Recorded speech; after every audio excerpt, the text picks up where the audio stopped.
this is the smoke sensor, and this is the heat sensor. This is the 5-volt battery source, and here is the buzzer, the LED. So initially it's 00, the LED blinks, which indicates that it is in safe state.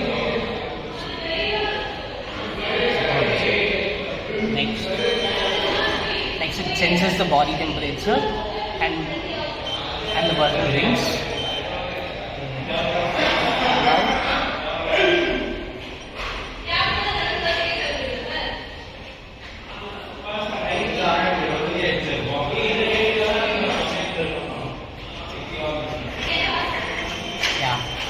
Now it detects the smoke sensor. It detects the smoke.